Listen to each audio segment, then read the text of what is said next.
Syria में विद्रोहियों ने ऐलान कर दिया है कि उन्होंने दमिश्क पर कब्जा कर लिया है और इसी के साथ ही राष्ट्रपति बशर अल असद का शासन भी खत्म हो गया। दमिश्क की सड़कों पर बहुत सारे लोग जश्न मनाते हुए नजर आए। विद्रोहियों ने कहा कि असद भाग गए हैं और अब दमिश्क स्वतंत्र हो गया है। वहीं टीवी में जारी एक बयान में विद्रोहियों ने कहा है कि जेल में बंद सभी कैदियों को रिहा कर दिया जाए। दमिश्क की सड़कें अल्लाहू अकबर के नारों और गोलियों की आवाज से गूंज उठी।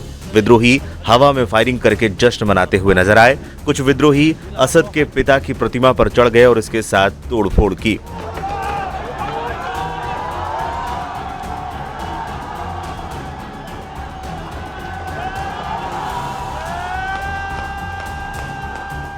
इस बीच ये भी खबर सामने आई है कि बशर अल असद सीरिया छोड़कर भाग गया है।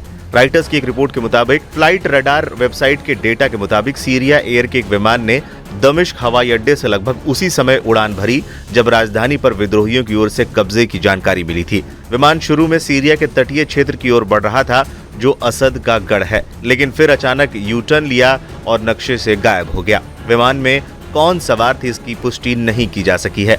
हालांकि दावा किया जा रहा है कि इसी विमान में बैठकर बशर अल असद देश से बाहर भाग गया। बता दें, विद्रोही गुट इस्लामिस्ट हयात तहरीर अल शाम को तुर्की का समर्थन मिला हुआ है। इसने 2 दिन पहले ही सबसे पहले एलेप्पो पर कब्जा किया था। इसके बाद एक एक कर शहरों को फतह करते हुए दमिश्क तक पहुंच गए। विद्रोही गुट ने कहा कि 50 साल के अत्याचार के बाद बाथ का शासन खत्म हो गया। इन सालों में बहुत सारे लोगों को अपना घर बार छोड़ना पड़ा। हम ऐलान करते हैं कि काले दिन खत्म हो गए। अब सीरिया में नए युग की शुरुआत हो रही है। इस बीच प्रधानमंत्री मोहम्मद अल जलाली ने कहा है कि सीरिया के लोग जिस सरकार को चुनेंगे वो उसके साथ सहयोग करने को तैयार हैं। बता दें, इससे पहले विद्रोहियों ने होम्स पर कब्जा किया था। होम्स से दमिश्क की दूरी लगभग 140 किलोमीटर थी। सीरियाई विपक्षी युद्ध निगरानी संस्था के प्रमुख ने भी दावा किया कि असद देश छोड़कर किसी अज्ञात स्थान पर चले गए हैं।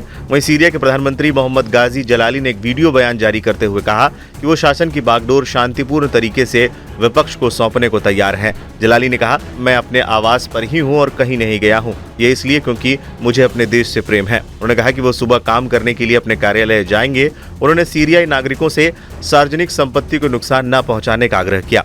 बता दें, ये 2018 के बाद पहली बार है जब विद्रोही दमिश्क के भीतर पहुंच गए।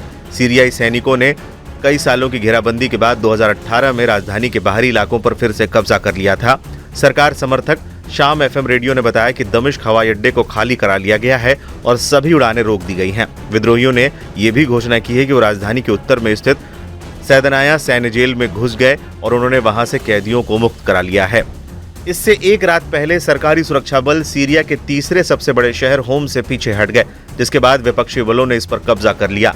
इस तरह राजधानी दमिश्क और सीरिया के तटीय प्रांतों लताकिया और टार्टस के बीच स्थित है।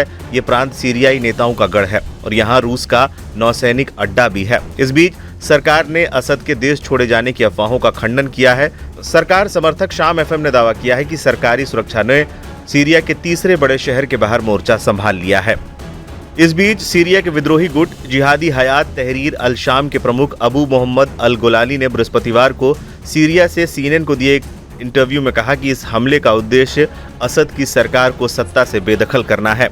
सीरिया के लिए संयुक्त राष्ट्र के विशेष दूत गिर पेडरसन ने सीरिया में व्यवस्थित ढंग से राजनीतिक बदलाव सुनिश्चित करने के लिए जिनेवा में तत्काल वार्ता का आह्वान भी किया है। इस बीच अमेरिका के नवनिर्वाचित राष्ट्रपति डोनाल्ड ट्रंप ने शनिवार को कहा कि अमेरिका और सीरिया में सैन्य कार्रवाई से बचना चाहिए। उन्होंने सोशल मीडिया पर एक पोस्ट में कहा, यह हमारी लड़ाई नहीं है। अमेरिका के राष्ट्रीय सुरक्षा सलाहकार जैक सुलिवन ने कैलिफोर्निया में एक सभा को संबोधित करते हुए कहा, अमेरिकी सीरियाई गृह युद्ध के बीच सैन्य हस्तक्षेप नहीं करेगा।